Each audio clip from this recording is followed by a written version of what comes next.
एक ओंकार सतनाम करता पुरख निरभाव निर्वैर अकाल मूर्त जुनी सहभंग गुर प्रसाद जप आद सच जुगाद सच है पी सच नानक होसी पी सच एक अद्वितीय गुरु नानक देवा ओंकार गुर अंगद पेवा सतनाम गुर अमर प्यारे करता रामदास गुरबारे पुरख श्री अर्जन सुखदानी निरभो हर गोबिंद गुण खानी निर्वैर गुरु है श्री हर राय अकाल मूर्त हर कृष्ण ते आए अजूनी तेग बहादुर राय सहबांग गुर दसमें सहाय गुर प्रसाद ग्रंथ गुर ज्ञाना वाहे गुरु बंदन भगवाना गुरु ग्रंथ काल जुग पयो श्री गुरु रूप महान दस पातशाह एहो रूप है गुरु ग्रंथ जी जान पूरन देखियो आत्मा द्वैत सर्व निवार पय शांत मन शांते तेन पद नमो हमार मुँह कुचरे शास्त्र खट पेंकर चढ़ जाए अंत लिखे बदरो सुने जो काल कृपा कराए कहाँ बुद्ध प्रभु तुच्छ हमारी बरन सके महिमा जो tahari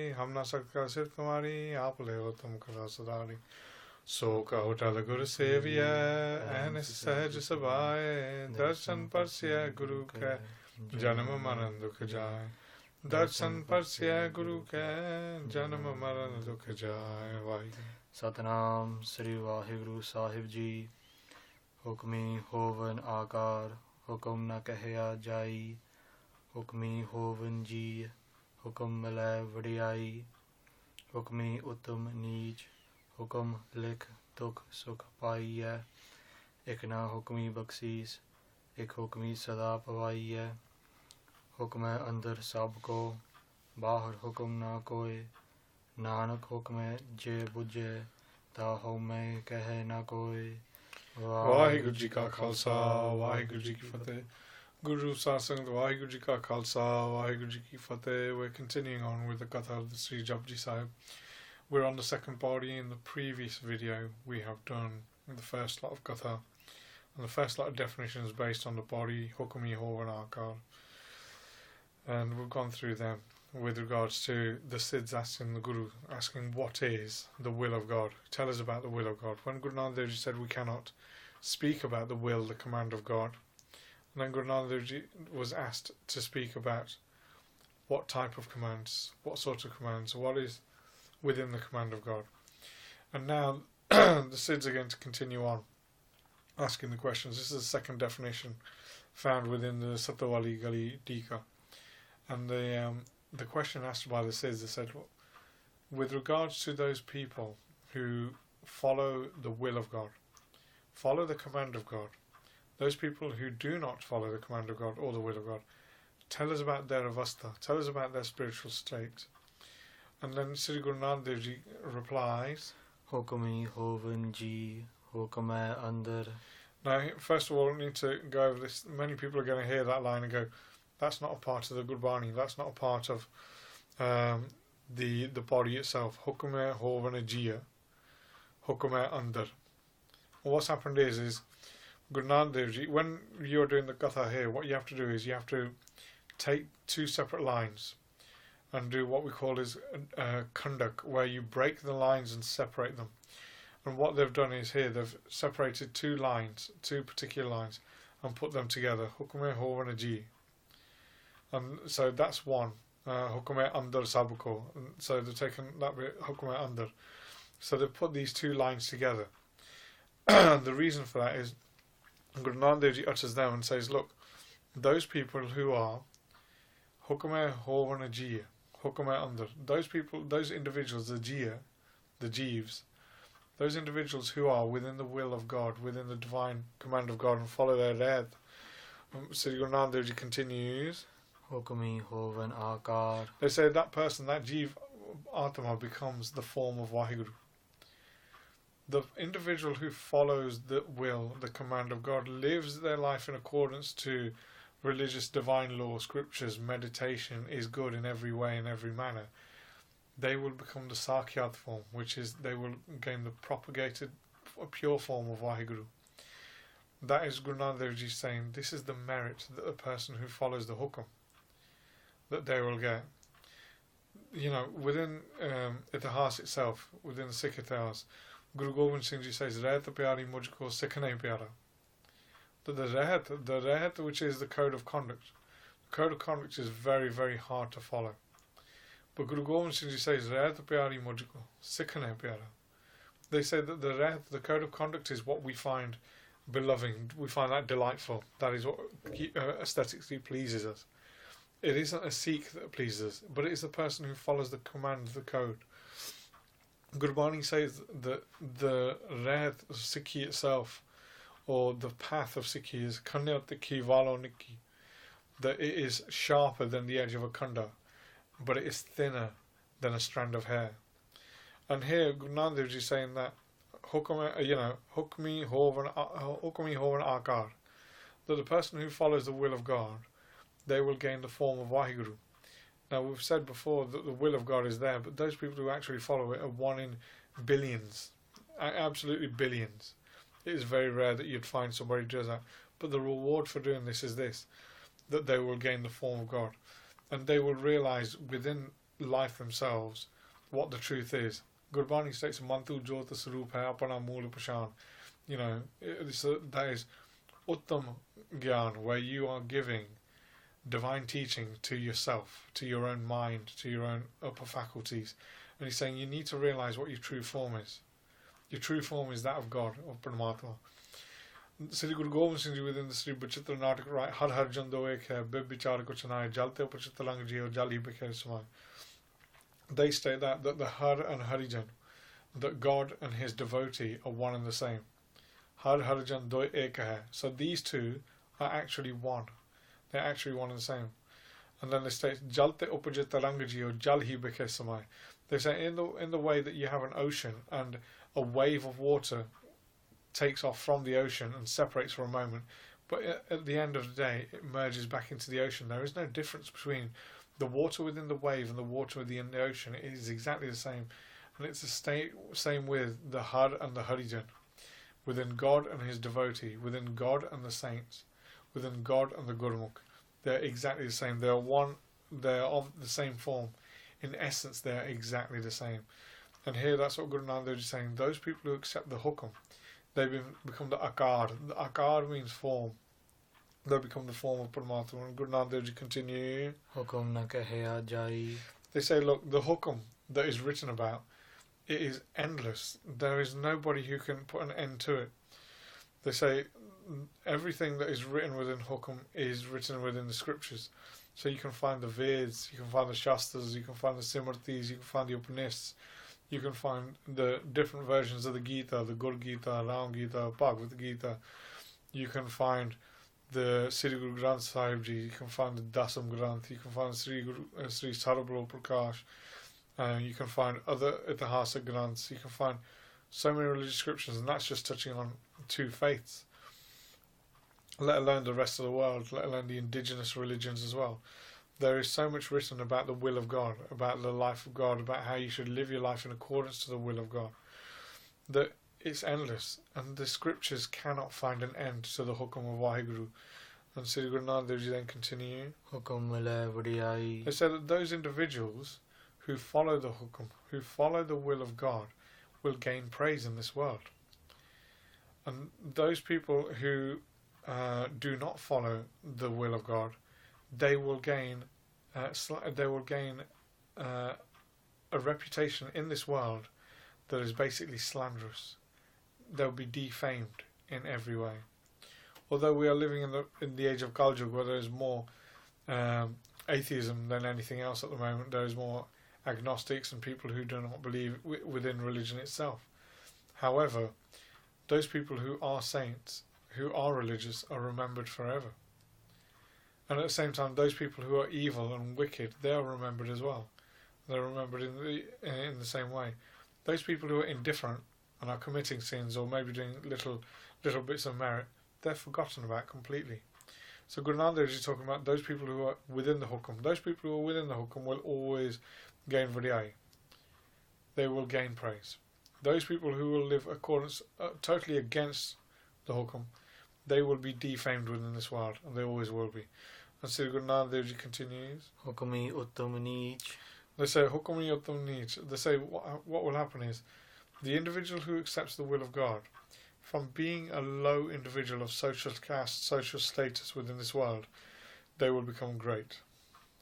And at the same time, an individual who is great in this world will become low. In the previous Katha, I mentioned a story about Shah Jahan, where Shah Jahan did not believe that a king could become a person who eats grass within a moment, and a grass cutter could become a king in a moment. He had doubt on the Bani of Sri Guru Nanak Dev Ji, and in the end he ended up having to consume grass. He was that hungry. From being the Mughal emperor of such a vast empire, he ended up having to suffer. So God, through the will of God, can condemn somebody from being so high to being so low. And in the same way, they can turn somebody from being so low to being so high. There's a Sakhi that comes within the Ramayana. Within Tulsi Ramayana and the Valmiki Ramayana, you find a Sakhi of a saint called Pilni. Pilni was a low caste female individual who used to do seva all the time. There was a sadhu called Matanga Rishi, and Matanga Rishi, she used to go there all the time. She used to do seva at the Dera, which is the hermitage of the sadhu. She used to go there every day, and she used to collect wood for the langar, but nobody initially knew who was doing it. They would go there and find out who would in the morning leave firewood for all the sadhus to do their seva.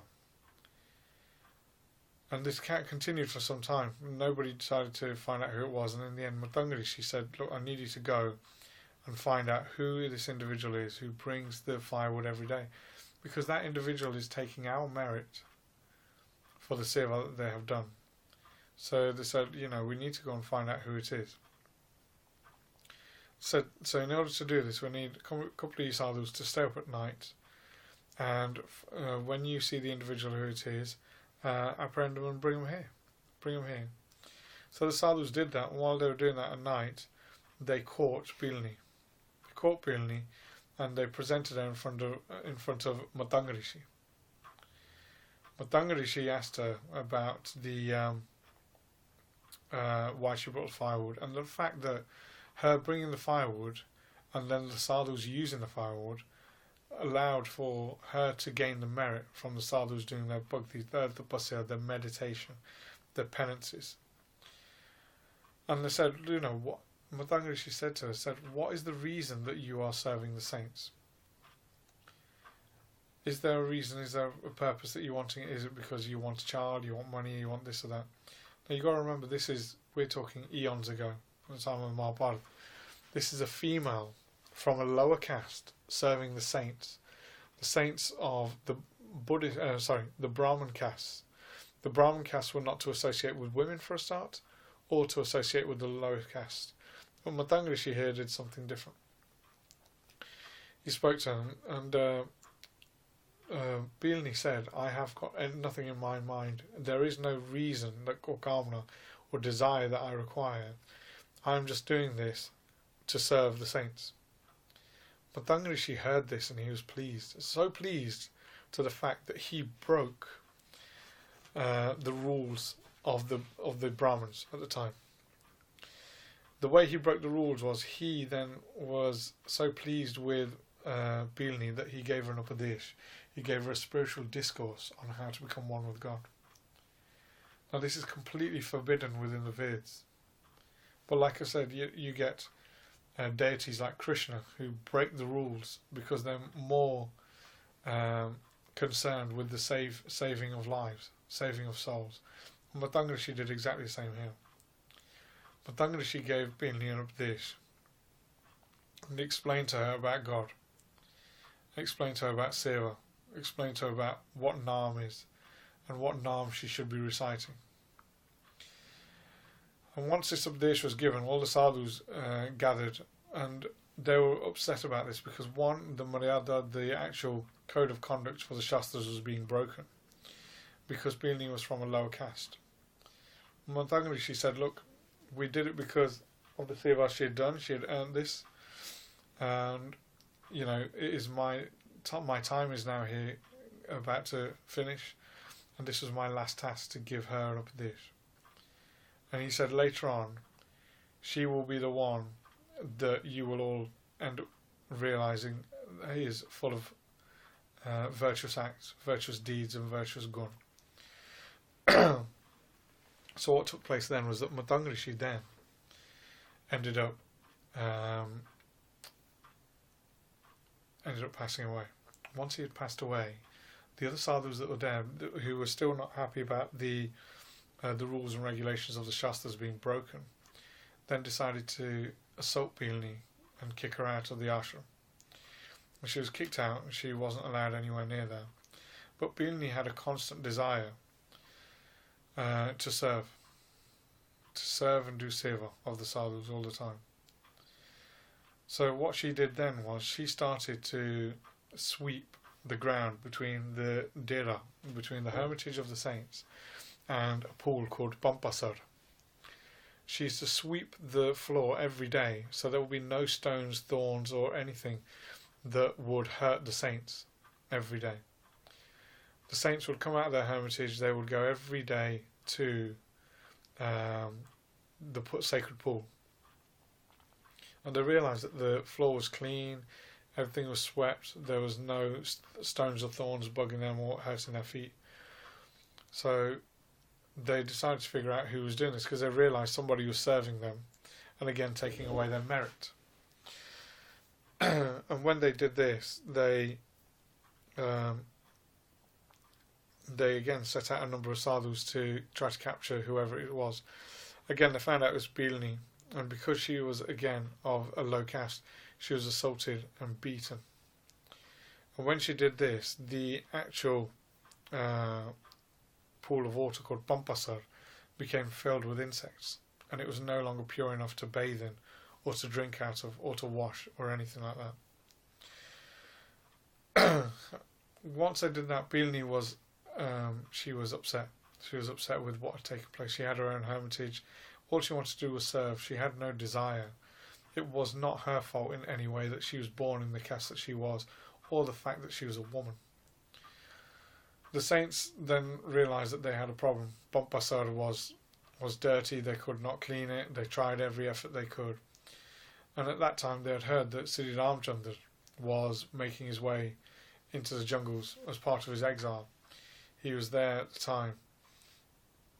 And they had all heard that Sri Ramchandra was coming in that direction, and was hoping that the deity would be able to get rid of the contamination within their sacred pool of water.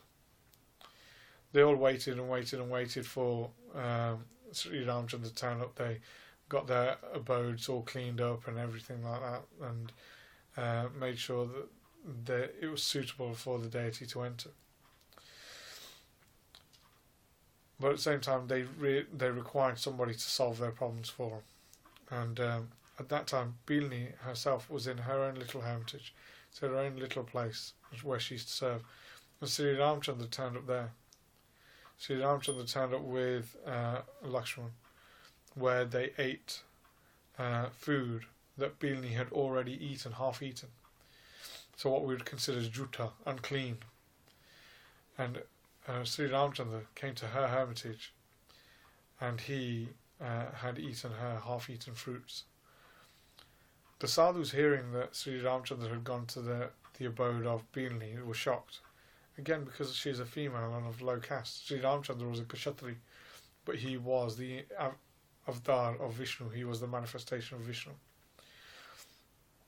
The sadhus all got together, went to the place of Pilni, where they made a supplication to Sri Ramchandra about Pampasar. And they wanted to wash the feet of Sri Ramchandra, and with the water taken from the feet of Sri Ramchandra, hoping that would clear the actual pool of Pampasar. They did that, they tried that, the water would not clear. And it was only then on the account of Sri Ramchandra that they said, what you should do is now wash the feet of Pilni. So the sadhus, who were begrudging, they weren't happy with Pilni anyway, then were forced to wash the feet of Pilni. After washing the feet of Pilni, they took that water and put it into Pampasar, and within a moment all the insects within the pool of Pampasar were gone, and the water was pure again. And here Sri Ramchandra, who is a manifestation of Vishnu, was able to show the glory and grace of such a low individual, and she is still remembered today. All those other sadhus, apart from Matangrishi, who gave the actual vidya to her, none of those sadhus are remembered by name. We don't know any of them. We don't know any of their lineages. We don't know any of their names. But Pilni will always be remembered. And here the Sakhi shows Hukume Uttam Neech, that a person can become great from being low. So that's the story there. And then Sri Guru Nanak Dev Ji obviously explained and said, look, people can become great from being low and can become low from being great. And Maharaj then continues, Hukum likh dukh sukh paiye. They say, look, those people who accept the will of God, accept the command of God, accept everything that takes place in their life with complete santokh, which is content.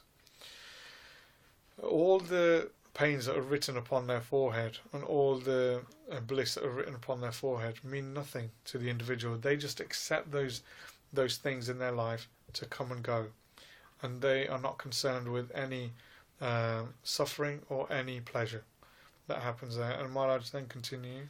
Ikna hukmi baksis. They say, look, those people who have complete faith on Paramatma, on the will of God, those Gurmukhs who have complete faith on Vaheguru and accept his will, they will gain the blessings of bhakti, dispassion, knowledge, content, all the positive virtues they will gain within their life. And Sri Guru Nanak Dev Ji then continue. Ik hukmi sada pavaiye. The manmukh who doesn't believe within the will of God, who doesn't accept the will of God, they will sadapavaiye. They will forever remain trapped in the cycle of birth and death. They will have to go through Trasi Lakjun again and again and again. And Gurbani states it as well. Brahma Bishan Rikimuni Sankar in the Tape Bekhari. Mane Hukum Sohedar Sache Ake Mare Afari. Jangam Jod Jati Sannyasi Gurpure Vichari. Bin Seva Fal Kabhu Na Pavis Seva Karni Sari. They say that, they say that Bina Seva Fala Kabhu Na Pavis. So without Seva, these people will never gain anything. You can be the deities, you can be the munis, you can be the Siddhs. Without doing Seva like Pilni did, without doing Bhakti like Pilni did, all you will end up doing is enduring the cycle of birth and death again and again and again. And Sri Guru Nanak Dev Ji then continue. They said, look, the will of God, you have to realize that everybody is within the will of God.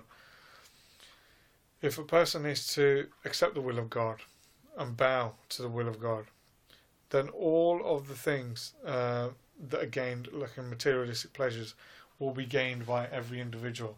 In the way that Raja Janak was a Raja, Sri Guru Nanak Dev Ji was a Raja Jogi. Both of them were great saints. Or Guru Nanak Dev Ji was the manifestation of God. Raja Janak was a manifestation as well, but not a different manifestation as well. But they had all the worldly pleasures, even though they were saints. All these worldly desires come to them and beg for a place at their feet. And Guru Nanak Dev Ji say, Hukamandar Sabko, everything is within the will of God. Everything is within the will of God, and if you accept the will of God, everything will come to you. Because you become Har Har Jando Ek Hai, you become the form of God. So everything becomes under your command as well. And Guru Nanak Dev Ji then continue. Bhar hukum na koi. They said there's nothing outside of the hukum. They say, where everything is within that hukum. There is no materialistic object or desire that is outside of that hukum. So for that reason, they will all come to you, no matter what takes place. And you will gain all the good virtues and qualities. And Maharaj then continue. Nanak hukume je bujje ta hume kahe na koi. They say, look, if the person accepts, Guru Nanak Dev Ji says, if a person accepts the will of God, je bujje, hukume je bujje, they will, ta hume kahe na koi, they will eradicate their pride and ego. If a person gets rid of their pride and ego, they will become one with Vaheguru. They will become the form of Vaheguru. All their attachment, all their pride and everything will be gone, and there will be nothing left but God. They will be in a complete and utter bliss. And they will become the form of God.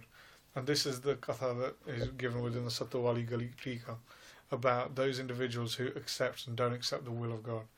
And Guru Nanak Dev Ji explained this to the Siddhs. And we're going to leave the Katha for today here and then move on to the next definitions in the next video. So Kamalpreet Singh, if you'll close up, please. Hukmi hovan akar, hukum na kahya jai. Hukmi hovan ji, hukum mile vadiyai.